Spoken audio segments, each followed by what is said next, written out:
He did not enter during the blackout, Elena Brooks said, and every conversation aboard the Sovereign stopped at once.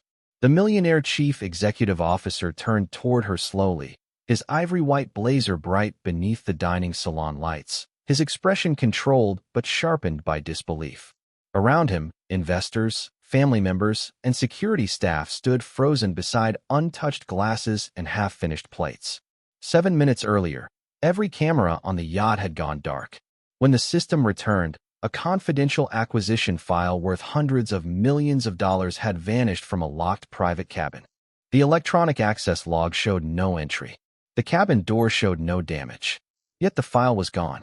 Now a brass emergency key rested on the polished table between them. It had been found inside Elena's service cart. Rebecca Sloan, head of security, kept one hand near the evidence bag.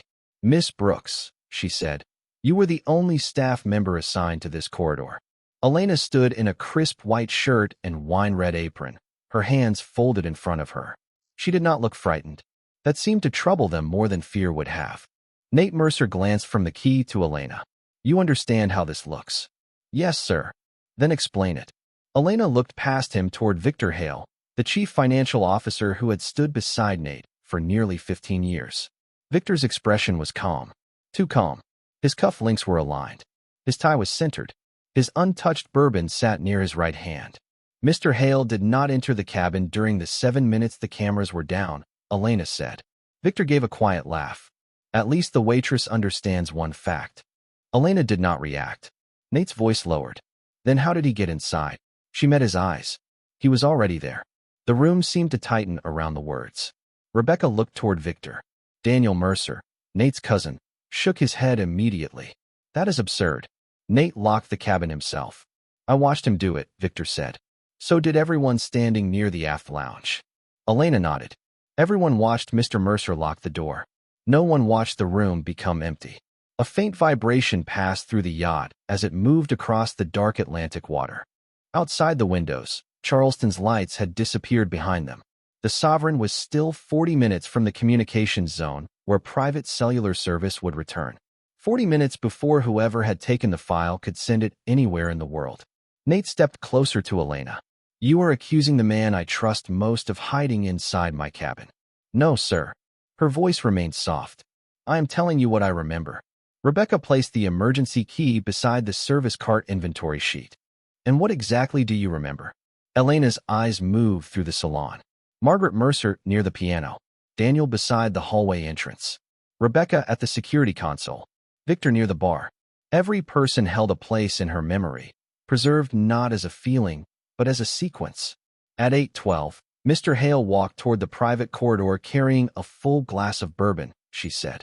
At 8:14, a maintenance employee entered the same corridor.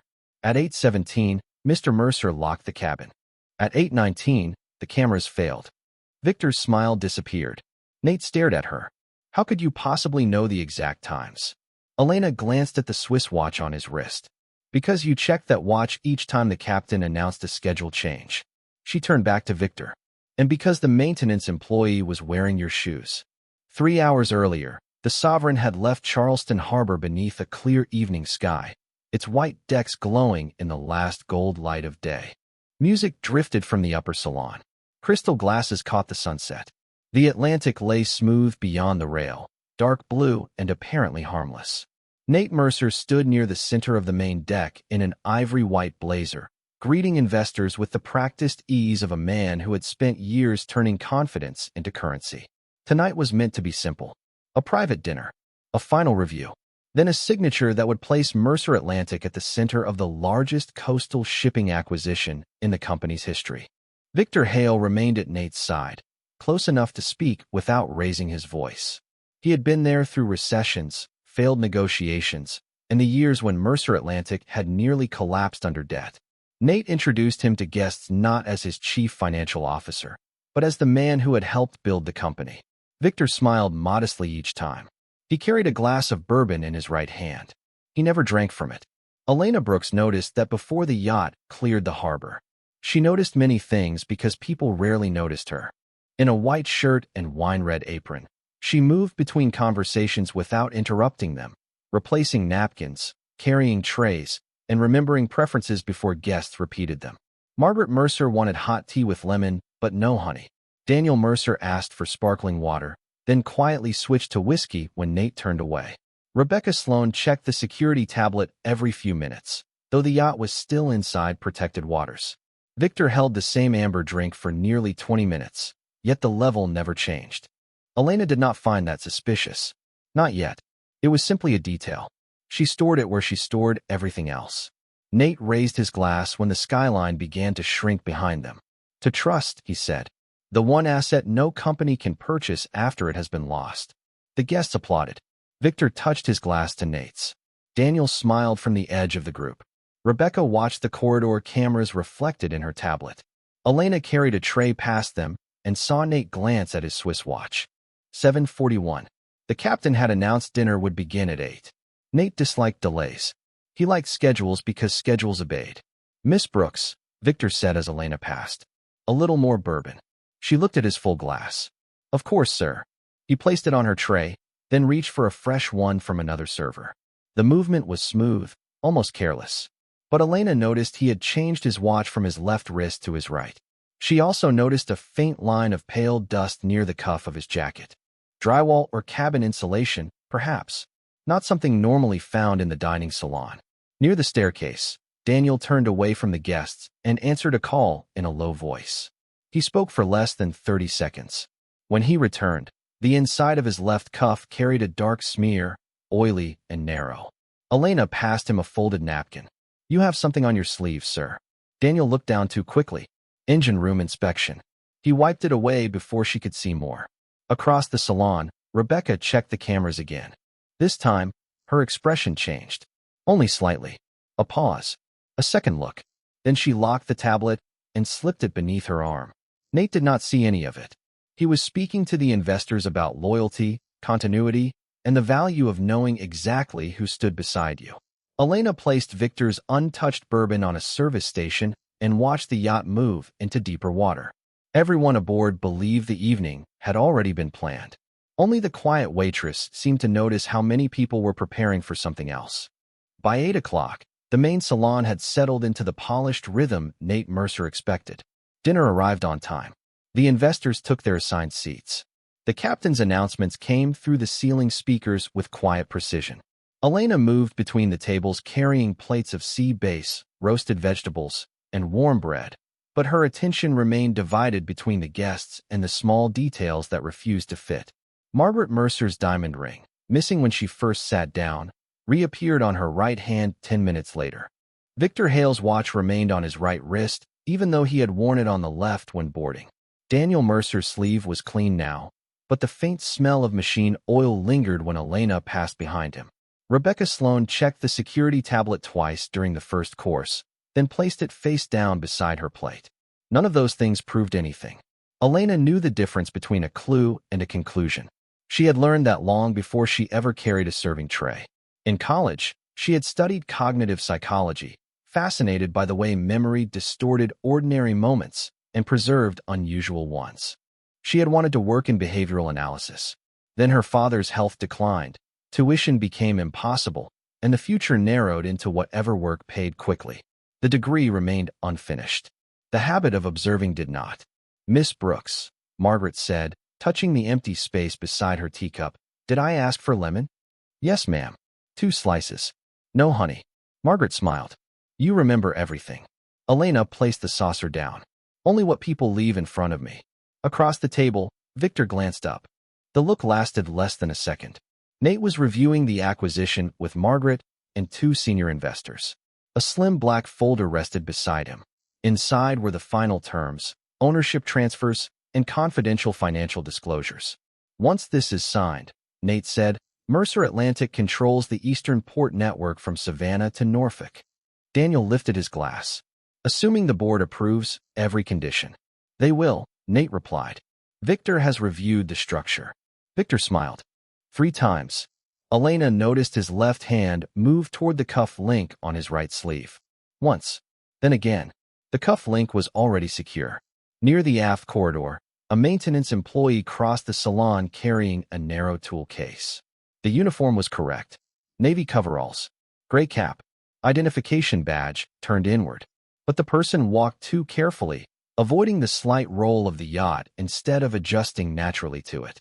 Elena watched the shoes. Dark brown leather. Hand-stitched edges. A shallow scratch near the left heel. She had seen those shoes earlier beneath Victor's chair. The employee disappeared toward the private cabins. Elena looked back at Victor. He was still seated, or appeared to be. His jacket hung correctly. His posture remained relaxed. Yet the shoes beneath the table were black now, plain and polished.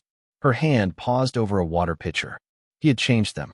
Nate closed the folder and rose. I am placing this in my cabin until the signing. Rebecca stood with him. Victor also started to rise, but Daniel asked a question about the port valuation, drawing him back into conversation.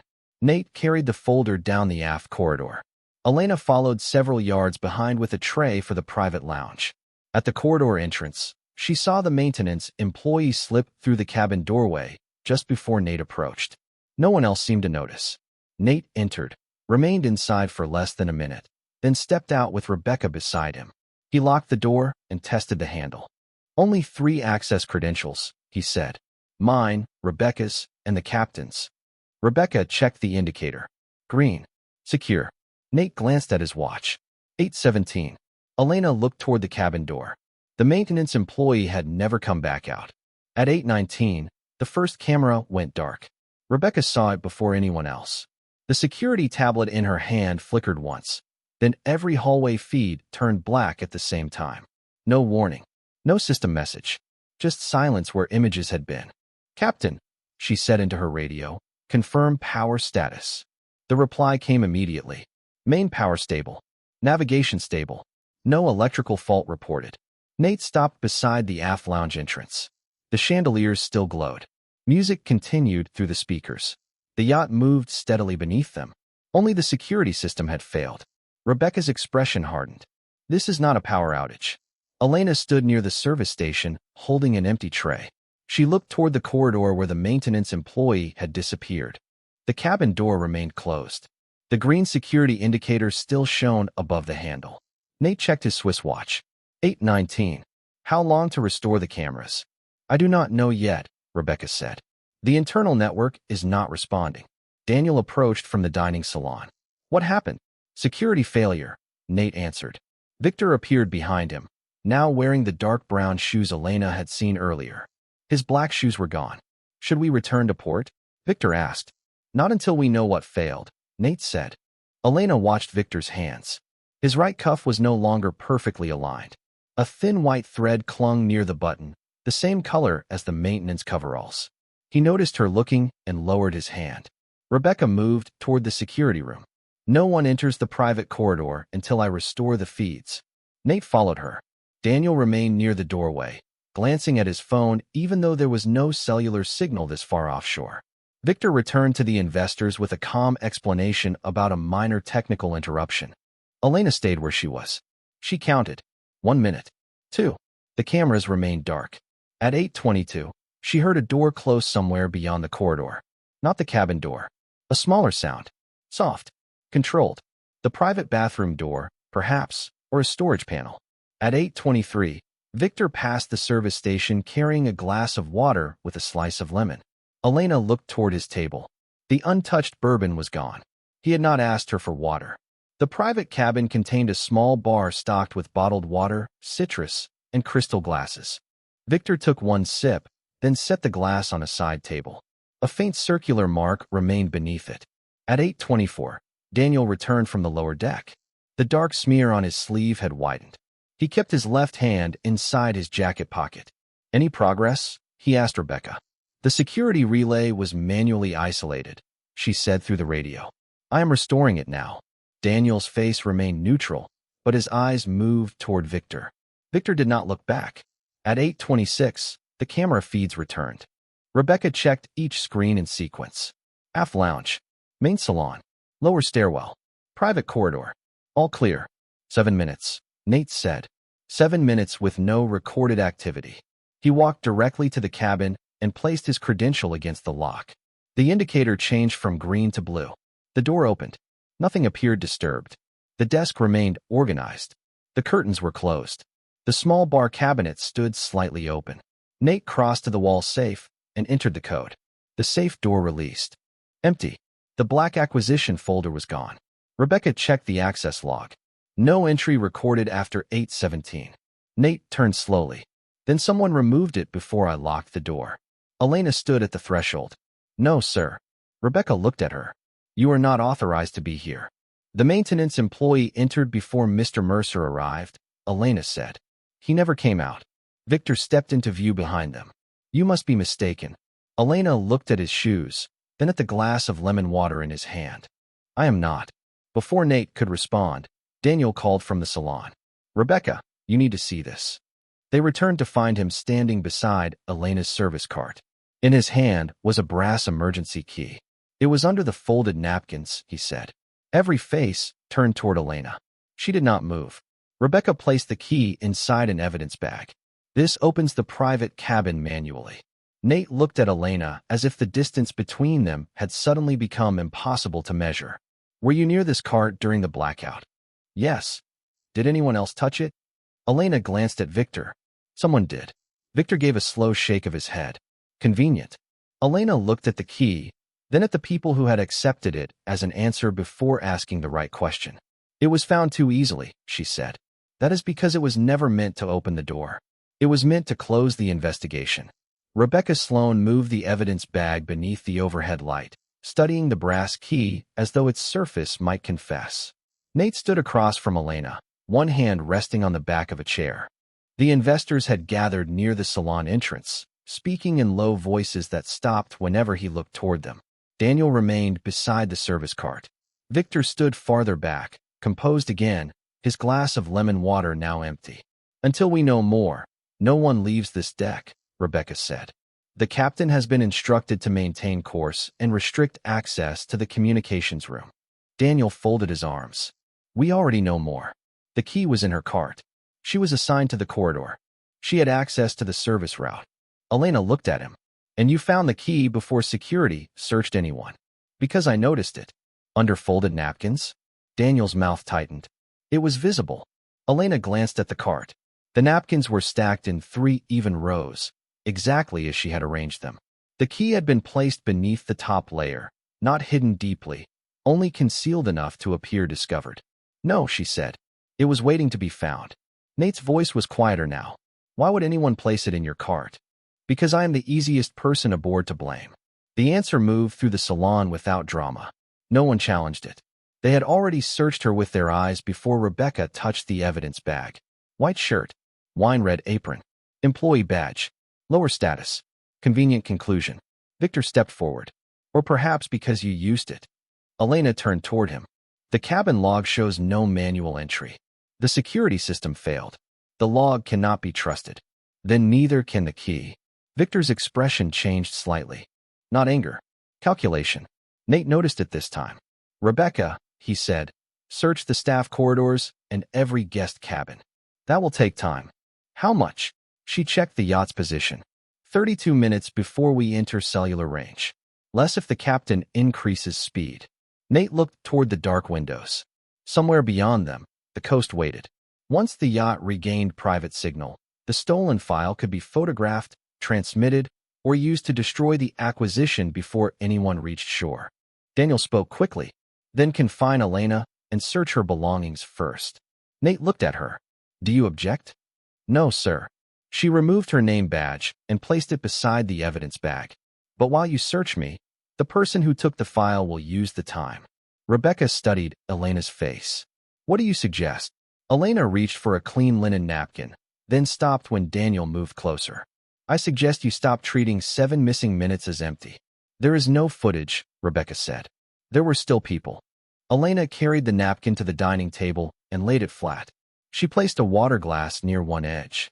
This is the private cabin. A butter knife became the corridor. A salt cellar marked the security room. She positioned a small plate where the aft lounge connected to the hall. At 8:17, Mr. Mercer locked the door. At 8:19, the cameras failed. At 8:22, I heard a smaller door close inside the cabin area. At 8:23, Mr. Hale returned with water and lemon from a bar no guest had used all evening. Victor gave a dismissive breath. A yacht has water in more than one place. Yes, but only the private cabin bar uses square ice cubes. Elena looked at his empty glass. A single melting cube remained at the bottom, its edges straight and clean. The main salon served round ice. Rebecca picked up the glass with a cloth. Victor's composure thinned. That proves I had water. It proves you had water from inside the locked cabin after Mr. Mercer locked it. Nate's eyes fixed on Victor. Answer her. Victor adjusted his cuff link, though it was already secure. Elena placed a second glass beside the first. But he could not have disabled the cameras from inside that cabin. Someone had to isolate the security relay at the same time. She moved the salt cellar toward Daniel. So the key in my cart is not the only false answer. Daniel stared at the improvised map. What are you implying? Elena met his eyes. That Mr. Hale was inside the cabin, but he was not working alone. For the first time that evening, Daniel Mercer did not answer immediately. His eyes moved from Elena to Victor, then toward the dark windows where the Atlantic reflected nothing back. Nate saw the hesitation. So did Rebecca. No one is accusing anyone without evidence, Nate said, though his voice had lost some of its certainty. Elena placed another butter knife across the napkin map. Mr. Hale entered the cabin before it was locked. Someone else disabled the security relay at 8:19. 7 minutes later, the cameras returned. That required coordination. Rebecca opened the security tablet and pulled up the system diagnostics. The relay was isolated from a maintenance panel on the lower deck. Daniel gave a short laugh. Half the crew can reach that panel. The crew wore protective gloves, Elena said. You did not. His gaze hardened. You saw me near the engine room. That proves nothing. You said engine room inspection. Elena looked at his sleeve. But the residue was not engine grease. Rebecca stepped closer. What was it? Conductive lubricant from the security control housing. Dark gray. Narrow streak. It transfers when someone opens the panel without the proper tool. Daniel looked down at his cuff as though the stain might still be there. He had cleaned most of it, but a thin mark remained near the seam. Rebecca took a white cloth from her pocket and held it out. May I? Daniel did not move. Nate's expression changed. Give her your sleeve. Daniel extended his arm. Rebecca pressed the cloth against the fabric. A faint gray line appeared. The room grew quieter. Victor set his empty glass down too quickly. The base struck the table with a sharp click. Elena turned toward him. Mr. Hale, you changed your shoes before dinner. I spilled something on the others. No. You changed into the maintenance employee's shoes after leaving the cabin. Victor's jaw tightened. You cannot prove that. Elena lifted the service cart inventory sheet. Your brown shoes left a shallow scratch on the polished corridor floor near the cabin. The same scratch is visible on the left heel. The maintenance employee wore those shoes. When you returned, you were wearing them again. Rebecca looked toward the corridor camera feed, now restored. We can inspect the floor. Victor remained still. Nate stepped closer. Were you inside my cabin? No, the answer came too fast. Elena picked up the glass with the square ice cube. Then explain this. Victor looked at it, then at Nate. I took water from another bar. The upper lounge uses round ice, Elena said. The crew station uses crushed ice. Only the private cabin bar uses square cubes. Nate's face went pale beneath the warm lights. Victor. The name carried 15 years of trust. Victor looked away. Daniel spoke quickly. This is exactly what she wants. She is shifting suspicion because the key was found in her cart. Elena turned toward him. Then why did you find it before Rebecca searched the cart? Daniel's expression tightened. Because I saw brass beneath the napkins. From 10 feet away? He said nothing. Elena moved the salt cellar closer to the water glass. The key was planted after the blackout. Mr. Hale could not have done that without crossing the salon in front of everyone. But you passed my cart at 8:25. Daniel looked at Nate. She is guessing. No, Elena said. I remember you touching the top row of napkins with your left hand while asking Rebecca about the cameras. Rebecca checked the secondary kitchen feed. There is one camera still working near the service entrance. She opened the footage. The image was grainy but clear enough. Daniel appeared at the edge of the frame. His hand moved toward Elena's cart. The screen did not show the key, only the motion, but it was enough to break the confidence in his face. Nate stared at his cousin. Why? Daniel looked toward Victor, not Nate. Victor closed his eyes. Because I was not stealing the file for myself, he said. Every head turned. His voice had changed. The polished calm was gone. I was told to take it. Nate's face hardened. By whom? Victor looked at Daniel. By him. Daniel Mercer's face changed, but only for a moment. Surprise came first, then anger, then the careful blankness of a man searching for a new version of the truth. Victor is protecting himself, he said. He was caught inside the cabin, and now he needs someone else to blame. Victor looked at Nate, not Daniel. He contacted me 3 weeks ago. Nate's expression remained still, but his hand closed around the back of the chair. About what? Victor swallowed. A private trust in my daughter's name. Money I never authorized. Documents designed to make it look as though I had moved company funds. Margaret Mercer lowered herself into a chair. Rebecca kept the security tablet open, recording every word. He told me the records would reach the board unless I removed the acquisition file tonight, Victor continued. He said no one would believe I was being framed once the transfer documents surfaced. Daniel laughed softly. This is desperate. Elena watched him. His voice was confident, but his right hand had moved inside his jacket pocket again. The same pocket he had guarded since returning from the lower deck. Then empty your pocket, she said. Daniel looked at her. You are still an employee on this yacht. Do not forget your place. Elena did not raise her voice. My place is not the issue. Your pocket is. Nate turned toward his cousin. Empty it. Daniel hesitated. That hesitation was smaller than a confession, but larger than innocence. He removed his phone, a folded handkerchief, and a slim brass tool no longer than 3 inches. Rebecca took the tool and examined its flattened tip. Maintenance panel release. Daniel shook his head. I found it near the lower stairs. No, Elena said. You used it. He stared at her.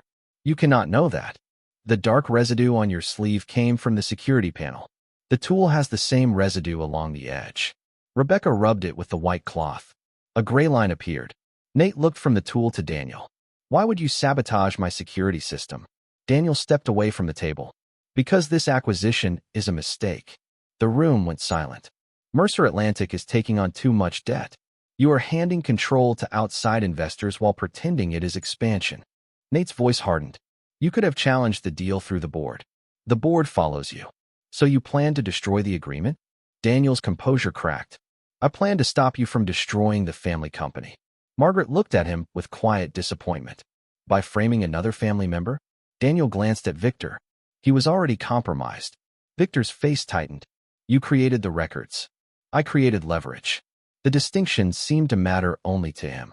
Rebecca stepped between Daniel and the corridor. Where is the file? I never touched it. Victor looked down. I left it where he told me. Nate turned sharply. Where? Inside the model display in the upper lounge. Daniel's eyes moved toward the staircase before he could stop them. Elena saw it. Not anymore, she said. Nate looked at her. What do you mean? Elena pointed toward the large-scale model of the sovereign displayed behind the bar. When dinner began, the model faced the windows. After the blackout, it faced the room. Rebecca crossed to it and lifted the removable stern section. The compartment inside was empty. Daniel exhaled slowly, almost with relief. Elena studied the base. A faint ring of moisture marked the polished wood beneath it. He moved the file again, she said. And he used something waterproof. Daniel's confidence returned.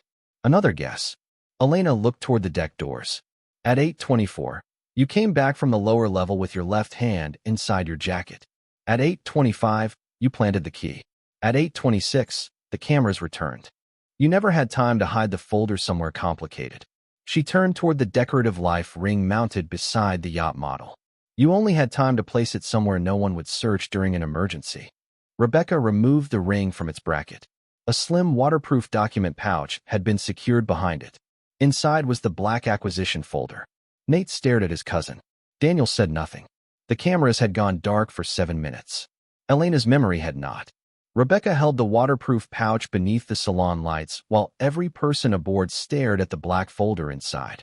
The acquisition documents were dry, untorn, complete. Yet the relief that should have followed never came. Nate looked at Daniel as though he were seeing not a cousin, but a stranger wearing a familiar face. You framed Elena, he said.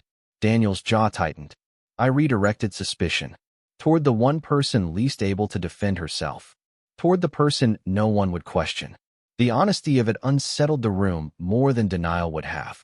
Elena stood beside the table, her wine-red apron still tied neatly at her waist. She did not look triumphant. She looked tired. Victor lowered his head. I placed the key in the cart, Daniel continued. I expected security to isolate her before anyone examined the timeline. Rebecca's expression hardened. And the false trust records in Victor's daughter's name? Leverage. Margaret Mercer looked at him quietly. You keep using that word as though it makes betrayal sound intelligent. Daniel turned toward Nate. You were going to sign away the company our family built.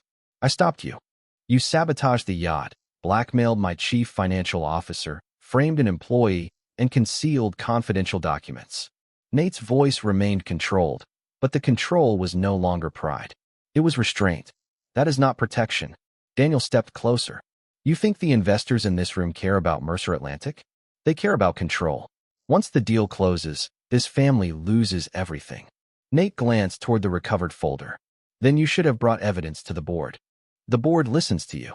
So you chose deception. I chose survival. Elena spoke before Nate could answer. No. You chose a version of survival that required someone else to carry the blame. Daniel looked at her with open contempt. You know nothing about this family. I know what you did when the cameras went dark. Her voice stayed soft. That is enough. Rebecca signaled to two senior crew members near the door. They did not touch Daniel. They simply stood where he could see there was nowhere useful to go. The yacht continued toward shore, now less than 20 minutes from cellular range. Nate turned to Victor. Why did you not come to me? Victor looked older than he had an hour earlier. Because the documents were convincing. Because my daughter's name was on them. Because I thought you would see a thief before you saw a friend. Nate absorbed the answer in silence. It was not an excuse, but it was a wound. You still took the file. Yes. You allowed Elena to become the suspect. Victor's eyes moved toward her. Yes. Elena met his gaze without cruelty. Fear explains a choice. It does not erase it. Victor nodded once. Rebecca opened the pouch and examined the folder page by page. Near the final signature sheet, she found a faint circular moisture mark and a trace of lemon oil. The same ring Elena had noticed beneath Victor's glass.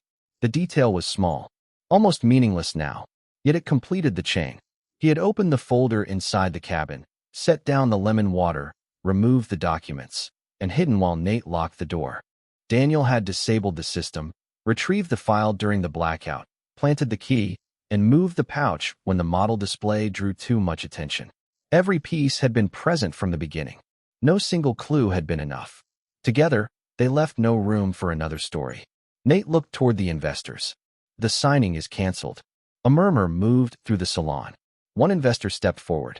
Nate, delaying the agreement could cost the company millions. Then, that is the cost of learning who we became while trying to protect it. He turned to Rebecca. Notify maritime authorities when we regain signal.